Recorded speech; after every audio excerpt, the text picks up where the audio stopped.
How's everybody doing? My name is Anthony Brian Logan, and today we got to talk about HBO Max temporarily banning the movie Gone with the Wind from their platform due to an op-ed that was written by John Ridley for the LA Times. In the op-ed, he encouraged HBO Max to just take it down for a little while. We got things going on. Take the movie down for a little while. You can bring it back under certain conditions, and we'll talk about that in a minute. And before I get into it, FYI, John Ridley wrote the screenplay for 12 Years a Slave. That'll be important a little bit later, but let's jump straight into it.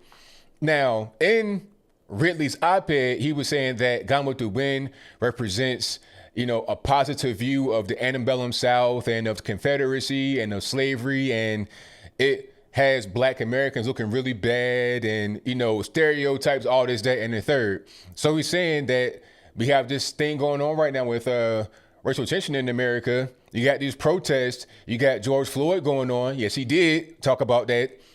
We have all that going on. So until that kind of dies down, we should not have it on the platform. And when you do bring it back, you need to have context that is assigned to it so everybody knows this was wrong and it shouldn't be celebrated and it shouldn't be a thing that we look at in a positive way. So basically he's saying, I feel that the movie is not positive. It shows us in a bad light. It's not giving the reality of slavery. Therefore, I think that we should put it in context.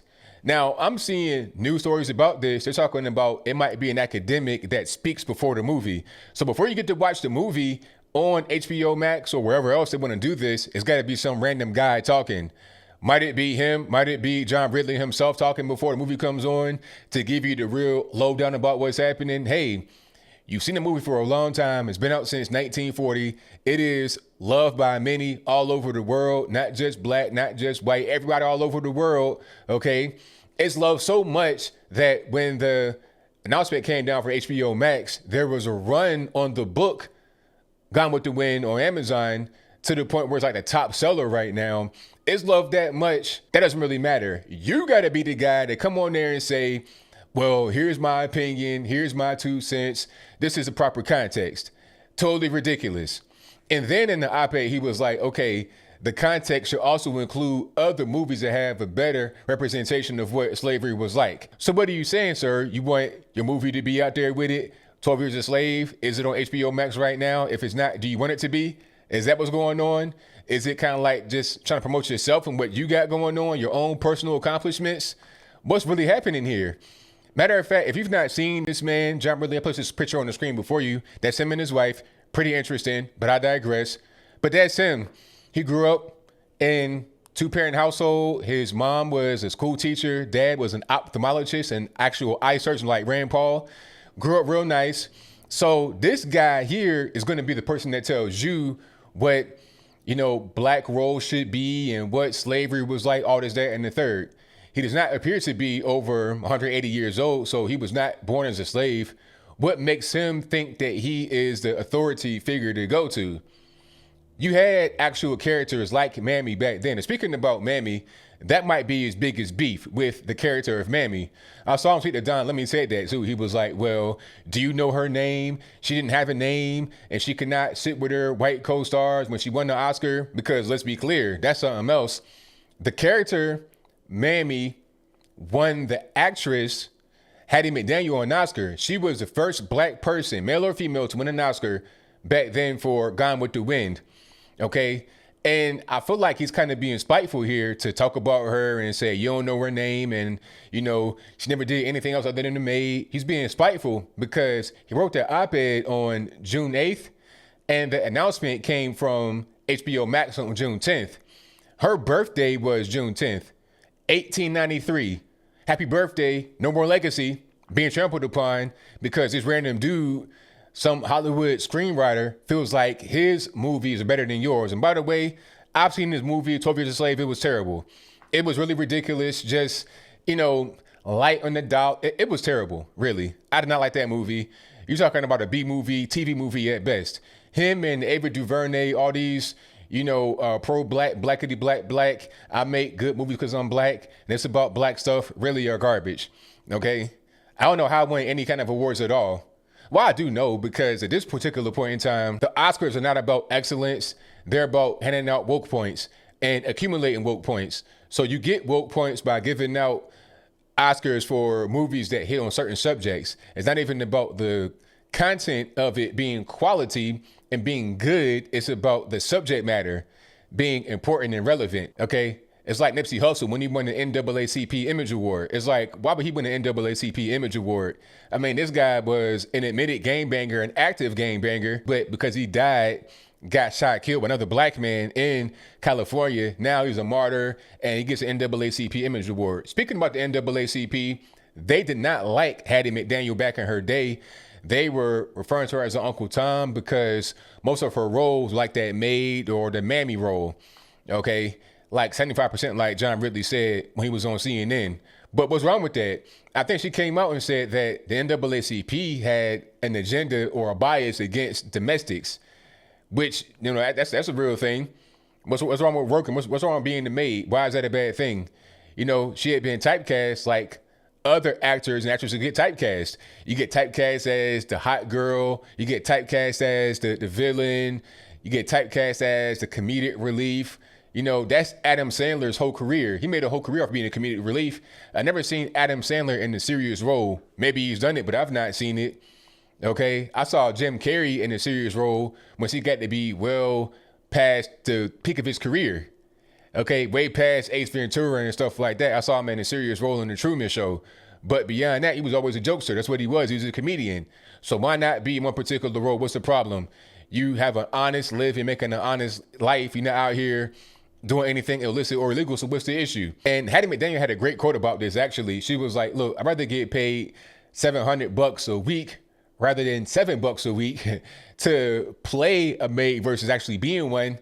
If she was actually a maid out there just scrimping and scraping to make money, then wouldn't be a problem. But because she's in Hollywood doing that, then all of a sudden it's a problem. Let's not act like black maids didn't exist or don't exist for a very long time. I think now you have more Hispanic maids. Wasn't it Barack Obama that said the fruit pickers and bed makers? So he could say that, and that's fine. When you go to hotels, you see the Hispanic maid, the black maid still. Why is that a bad thing? It's not wrong to actually be out here working and doing domestic jobs. Are you embarrassed of what Hattie McDaniel was about, sir? Are you embarrassed of the black people in the movie? Don't act like people like that didn't exist. Don't do that. That'd be false. Don't be embarrassed of your past to the point where you want to hide it. When he was on CNN, he was saying that he doesn't want to, you know, throw it in the shoebox, never to be seen again, but it's got to have proper context behind it. What he wants to do is let it be out there and then admonish it and beat on it all the time. But maybe, just maybe, people like the movie the way it is. Don't try to add nothing to it or take nothing away. That in itself is a form of censorship. If you got to add something and explain, don't do that. Give me the movie, give me the book in its pure form. So as I close, I want to say this. Gone with the Wind, excellent movie. Still to this day, the highest grossing movie of all time. Once you adjust for inflation, highest of all time. It made $400 million 80 years ago. Think about how much it is right now today in 2020. That's a lot of money. So John Ridley, I think what you should focus on is making better films that could reach the level of Gone with the Wind, bona fide Hollywood classic. 12 Years a Slave was garbage, total garbage. I mean, you could not pay me to watch that. I saw it back then because I'm like, okay, what is it about? What's going on? I'm gonna give my opinion on it. I want to be culturally relevant so I know what's happening with this movie, but it was terrible. Empty on the dialogue, not a whole lot of stuff going on, unrealistic in itself. So if we're gonna put little disclaimers and academic random dudes speaking before movies, where do we stop? Whoopi Goldberg even criticized this guy for doing that, and HBO Max for doing that. Because let's not forget, Whoopi Goldberg is an actress. She was in The Color Purple. Are you going to censor that because of what was going on there? Because Mr. was beating her and, you know, all of what was happening in the house. Are you going to censor that as well? Are you going to talk about Oprah? Oprah was in The Color Purple too. Are you going to censor her and add context to her? Okay, like, what are you really going to do? Are you going to be upset because of the role that Celie and, you know, Miss Sophia played in that movie?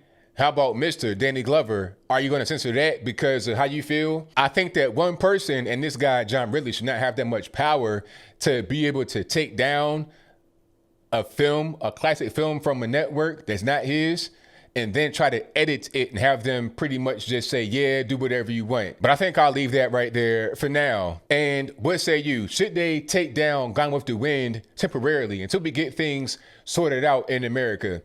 And if you think that way, let me know why in the comments below. And also tell me, when will everything be back to normal? When will things get sorted out? Because the way I see it, there's always some kind of racial grievance in America. Always.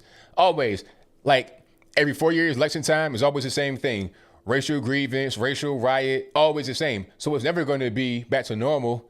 We'll be right back here in 2024 with the same old stuff. Am I wrong here? Should we put proper context to Gone with the Wind? And let's be clear, this is a work of fiction. This is not a documentary. This ain't like, oh, this is what happened. Nah, it's fiction. Okay, it was a book, then it was a movie. It's Hollywood, that's it. Why add context and the academic speaking for a fictional movie? I mean, you gonna do it for cartoons, stuff like that too? People understand what they're watching is not necessarily reality. It's a movie. Let us decide how we're going to ingest the content rather than you trying to dictate to us how we're going to get it. But whatever your thoughts are, please let me know in the comments below. And that's all I got to say for this video. If you like what you heard, please comment, rate, share, and subscribe. Peace.